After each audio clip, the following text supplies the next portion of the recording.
kita harus memberi contoh. Kita harus memberi contoh sifat negarawan. Kita harus memberi contoh sifat kesatria.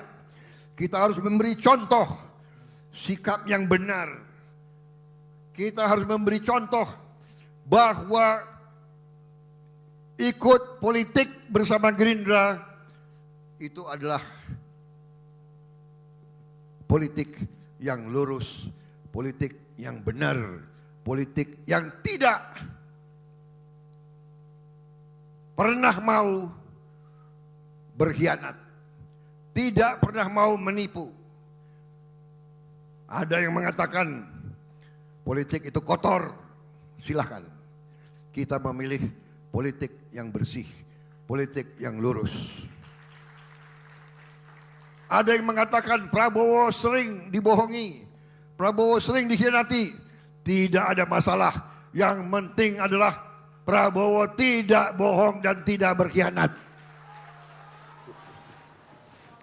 Ya, itulah cuplikan dari pidato Pak Prabowo. Saya akan langsung minta tanggapan dari Bang Habibur Rahman. Bang Habibur Rahman mungkin tadi sempat menyimak ya apa yang sudah disampaikan oleh Pak Prabowo gitu. Artinya Bang Habib, Pak Prabowo kan bilang tadi sering dihianati, sering dibohongi gitu. Itu maksudnya apa sebetulnya Bang? Sindiran ke orang tertentu atau seperti apa sebetulnya? Ini Bang Habibur Rahman.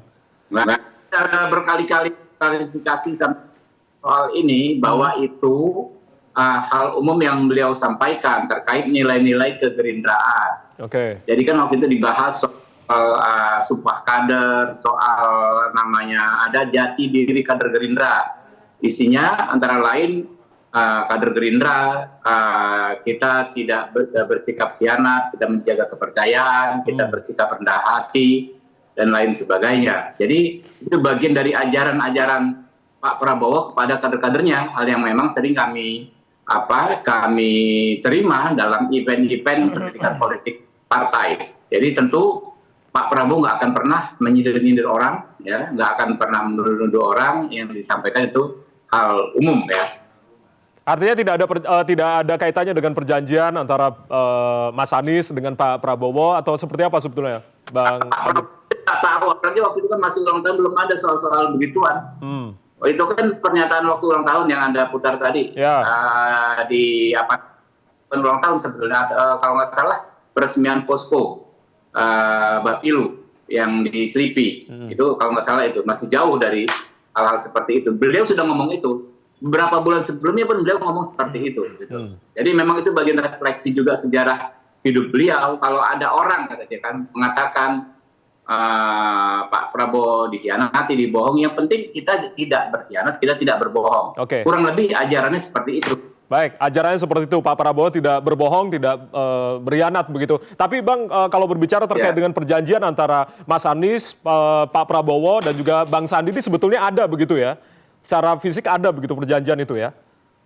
Dan juga kami juga tidak akan membahas hal tersebut ya. Soal perjanjian-perjanjian tersebut, karena tadi kan kita diundang soal mahalnya biaya politik. Oke. Kalau soal perjanjian kita tidak membahas. Oke, tapi ini yang menarik, yang ini juga menjadi pertanyaan dari publik begitu. Saya akan ke Bang Hendy Suratyo. Bang Hendy, berarti kalau misalnya dari Mas Anies nih, pada saat dicuplik ini kan wawancara dengan Nana kemarin itu artinya ini kan dibilang bahwasanya beliau tidak ingin menjadi bagian orang-orang yang mengkhianati dari Pak Prabowo. Tanggapan Anda berarti? Ya bagus kan. Sama, saya juga nggak mau bahas itu. Kan udah nggak ada masalahnya, udah lewat. Saya setuju juga sama Bang Anda nih. Tapi boleh lah sedikit-sedikit, kita kan ini Mas kan Wijaya ini namanya pengen banget kita bertempur di sini nih. Pertanyaan begitu terus. Enggak, ini kan harus jelas juga gitu loh Bang. Enggak, itu sudah jelas kan, sudah dijelaskan sama Mas Anies begitu. Ya. Dan tadinya kan juga mau bahas yang utang, ya komentar atau perjanjian yang Mas Sandi itu kan, nggak ada yang Prabowo. Tapi itu 2019 pada saat itu kan. Terus artinya, waktu Mas Wijaya nonton apa kata Mas Anies? Artinya kan tadi saya mengutip ini, saya tidak ingin menjadi bagian orang-orang yang mengkhianati Pak Prabowo. Ketika maju 2024, bagaimana? Itu kapan memang perjanjiannya? Kenapa? Perjanjiannya kapan itu? Nah, saya tanyakan apakah memang ada benar perjanjian itu? Nggak tahu saya.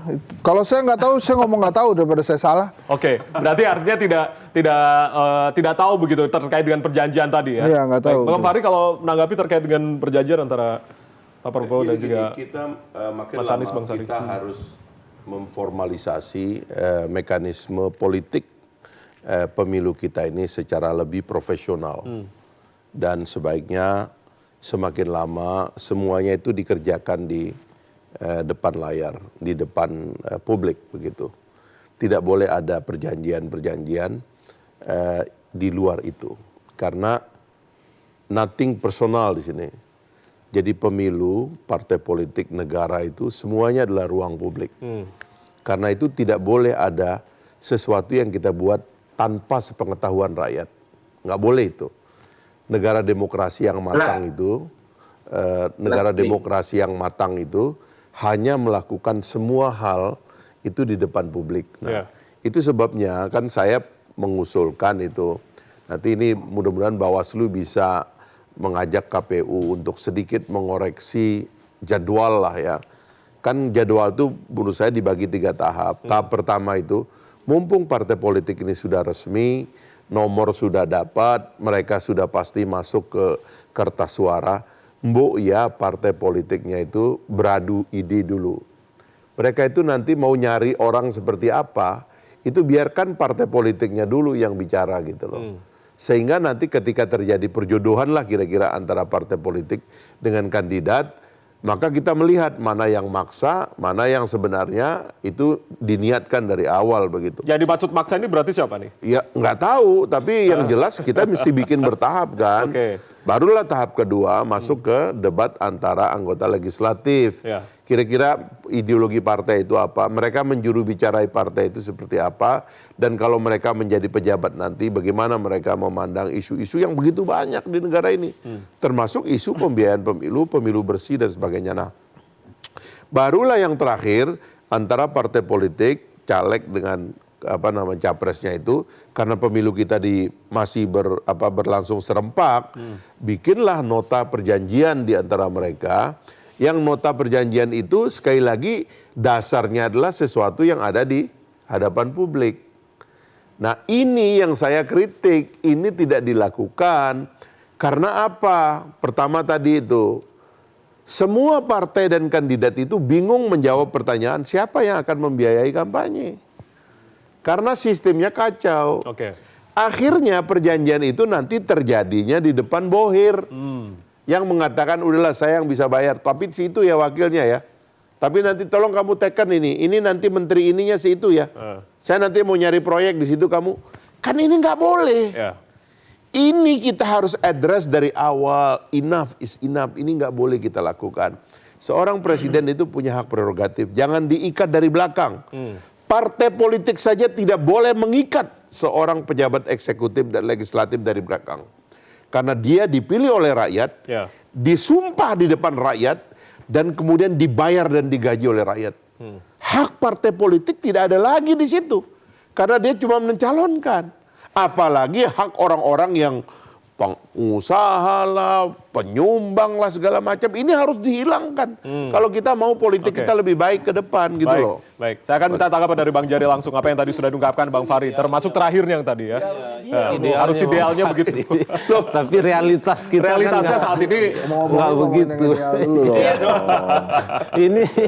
Ini apa Bang Fahri ngomong yang ideal-ideal terus sekarang ini. Iya, jadi memang keinginan kita kan begitu ya, sehingga artinya kalau mekanisme dan sistem itu tercipta, penyumbang itu memang setelah dia menyumbang dia nggak punya ikatan lagi secara secara langsung dengan para kandidat. Jadi putus dia ingin kandidat itu baik untuk menjadi pemimpin dan pemerintahnya, ya dia nyumbang gitu. Nanti kandidat ini punya ikatan moral untuk membuat orang yang menyumbang ini atau masyarakat yang menyumbang itu untuk lebih sejahtera, kan begitu. Tapi nggak ada lagi istilah harus dikembalikan gitu ya. Makanya tapi dalam kasus yang sedang kita bicarakan inilah ya, surat perjanjian antara Bung Anies dan Bung Sandi itu kan sebetulnya di antara mereka kan yang kemudian terungkap ke publik. Gitu. Nah, yang mau saya katakan begini sebenarnya Mas Jaya. Saya kira praktek seperti itu banyak. Tidak hanya dalam kasus Pilkada DKI. Bang Fahri sebenarnya tahu itu. Jadi ekspresi Bang Fahri tadi kan itu sebetulnya. Dan angkanya bahkan lebih besar tadi, triliunan tadi. Dan memang begini, kandidat dalam posisi tertentu nggak bisa menolak gitu. Ketika ditawarkan sudah jadi kandidat, kita nggak punya uang nih. Ini ada 50M. Kita tanda tangan ya bahwa ini jadi tanggung jawab kita bersama gitu loh. Itu pasti terjadi gitu. Dan itu praktek yang saya kira biasa di kalangan partai politik dan para kandidat yang mau maju, baik mau maju dalam pilkada maupun yang mau maju sebagai calon presiden dan wakil presiden.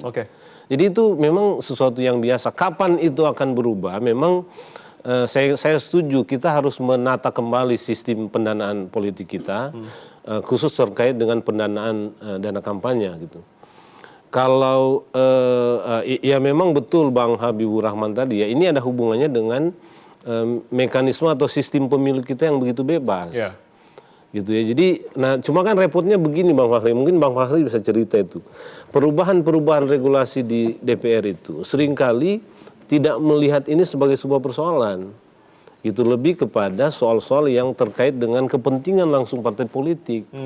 Itu misalnya sekarang kita bicara soal tertutup terbuka. Saya selalu ditanya, ini mau yang tertutup atau yang terbuka? Saya bilang bukan itu pilihannya. Kita mau treatment apa dalam pemilu, baru kita pilih sistem. Apa yang menjadi problem demokrasi kita ke depan, baru kita pilih sistem. Kalau kita mau, contoh, kalau kita mau mengurangi money politik, ya pakai sistem tertutup. Kan gitu, kalau kita mau konsolidasi partai baik, mengusung calon-calon yang memang dikehendaki, kita pakai sistem tertutup. Tapi kalau kita mau partisipasi lebih masif misalnya, kita pakai sistem terbuka karena yang bertemu dengan masyarakat, termasuk para calon dan kandidat banyak sekali. Tapi itu punya kerawanan politik uang gitu loh. Jadi penataan sistem itu harus ditempatkan begitu. Nggak boleh sekarang tiba-tiba kita pilih tertutup dan terbuka. Sama dengan dulu, pemilu sudah jalan, caleg sudah ada. Dalam konsepsi atau dalam konsepsi sistem tertutup, tiba-tiba MK mengeluarkan putusan kita pakai sistem terbuka ya, kacau balau sebetulnya gitu. Ada banyak kerusakan-kerusakan yang ditimbulkan sebetulnya oleh pembuatan regulasi yang tidak dilihat dalam konteks secara lebih utuh dan lebih luas ya. Jangan sampai mengutamakan kepentingan partai politik yang lebih unggul. Betul. Oke, saya akan ke Bang Insat. Bang Insat, tadi Bang Jerry mengatakan artinya ada kandidat yang secara terpaksa begitu. Ini terkait dengan sumbangan tadi. Artinya pada saat itu Mas Anies seperti apa ceritanya? Ya waktu itu memang Mas Anies nggak punya uang. Dan memang menunggu dukungan dari para pendukungnya.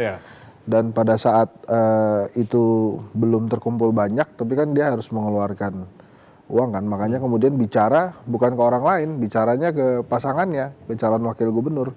Dan keluarlah solusi yang terjadi itu, yang pernyataan pinjaman ya. Jadi memang ya Anies ya begitu, dia ide, gagasan, uang nggak ada gitu. Kalau ide gagasan banyak gitu. Itulah Anies Baswedan, makanya dia membangun Jakarta juga begitu. Ide, gagasan, makanya dia bicara tentang keadilan sosial karena, dan kemudian dia juga bicara tentang kesetaraan pembangunan karena itu emang awalnya dia nggak punya uang. Even maju nanti pun menjadi capres, ya kondisinya masih sama gitu, tidak memiliki uang dan kemudian menunggu dukungan. Sudah 5 tahun kan sudah ada uang kan? Lah itu kalau Bang Jerry yang jadi gubernurnya mungkin langsung jadi kaya tuh. Cuma mungkin Anies nggak gitu. Kalau Anies nggak begitu. Kalau soal ngumpulin duit, Anies nggak begitu. Jadi Bang Fahri tahu juga. Tahu saya. Jadi emang begitu dia orangnya. Tahu secara jelas begitu ya Mas Anies Lurus pada saat aja. menjadi Pilgub itu. Anies ini orang gajian. Lurus aja dia memang begitu. Jadi Dan tunggu gaji dukungan aja. gubernur nggak cukup untuk maju. Baik, Gitu saya akan, ya, gitu ya. Oke, saya akan ke Bang Fahri lagi. Ngomongin tentang Bohir ini Bang. Ini Mbak Loli nggak diajak Oh ya, ngomong. Bu Loli masih bergabung bersama kami. Masih Bu Loli, ada, masih ada. Bu Loli. Ini Bawaslu udah siap. Menyimak Oke, dengan baik. sebelum saya ke Mbak Fahri lagi, saya akan ke Bu Loli. Tanggapan Anda terkait dengan apa yang tadi sudah diungkapkan Bang Jerry sama Bang Ensat lagi. Iya, saya kira kalau dalam konteks Bawaslu ya, dalam konteks Bawaslu kami melihat seluruh tahapan itu penuh kerawanan. Salah satunya tahapan pencalonan. Nah, tahapan pencalonan ini kemudian dalam diskusi kita Ada yang dalam perspektif yang lain kemudian menyebutkan ada mahar politik. Ada juga yang menggunakan kacamata biaya politik kita yang tinggi. Nah sebenarnya bagi Bawaslu tentu patokan kami tetap undang-undang ya, regulasi maupun PKPU yang mengatur soal ini. Karena itu nggak bisa kita mengembangkan dalam asumsi yang lain. Tetapi ada poin menarik sebetulnya ketika Bang Sandi tadi menyampaikan di awal. Bagaimana kemudian kampanye kita ini secara substansi dia sampai ke publik tapi mampu ditekan supaya biaya politiknya tidak terlalu tinggi. Adanya aturan-aturan, ketentuan soal batas sumbangan, perseorangan maupun perusahaan dan kelompok, itu kan pada konteks bahwa semua itu harus terbuka, bisa dilihat kebenarannya sehingga tidak ada prasangka-prasangka negatif. Nah dalam konteks ini justru regulasi ingin bicara bahwa berapapun yang Anda sumbang yang penting tidak melebihi ketentuan, sebanyak-banyaknya orang menyumbang silahkan, tapi ada batasnya, kira-kira begitu. Nah dalam konteks ini ketentuan itu yang kemudian dipegang oleh Bawaslu, sehingga Bawaslu ketika ada misalnya pembicaraan, saya sering juga ditanya soal kalau hutang piutang gimana? Hutang piutang itu sifatnya perdata ya, dan itu kan sangat privat. Tapi ketika itu kemudian masuk dalam kategori dana kampanye, maka mau tidak mau dia akan menjadi objek yang diawasi oleh Bawaslu. Yang kedua, Bang Pak bilang, bisa nggak dalam konteks hari ini lalu ada jadwal yang tepat gitu ya. Sebetulnya kan KPU Bang sudah mengeluarkan PKPU 3, dia bicara soal tahapan, jadwal dan program. Tapi memang lalu keluar juga Perpu nomor 1 tahun 2022 sehingga masa kampanye kita yang dinyatakan 75 hari di PKPU 3, ketika Perpu keluar kemudian dia maknanya bisa kampanye itu hanya 53 hari dan 63 hari. Jadi memang saat ini dalam komunikasi kami ke KPU memang sedang menyiapkan untuk ada perubahan soal jadwal berkenaan dengan Perpu nomor 1 tahun 2022. Tetapi secara prinsip kampanye itu 75 hari. Nah, gimana caranya? 75 hari ini hak publik untuk mendapatkan informasi tetap kuat, biayanya juga tidak membebani atau tidak terlalu tinggi, tetapi prinsip yang utama adalah yang namanya dana kampanye dia harus bisa dipertanggungjawabkan. Dia harus bisa terbuka dan diakses oleh semua orang. Kira-kira poin kami di situ. Baik. Nanti saya akan minta tanggapan Bang Fahri. Artinya kalau tadi sudah dikatakan Bu Loli, apa yang harusnya kita pertegas lagi terkait dengan aturan-aturan pemilu? Usai jeda kami akan kembali, tetap bersama kami.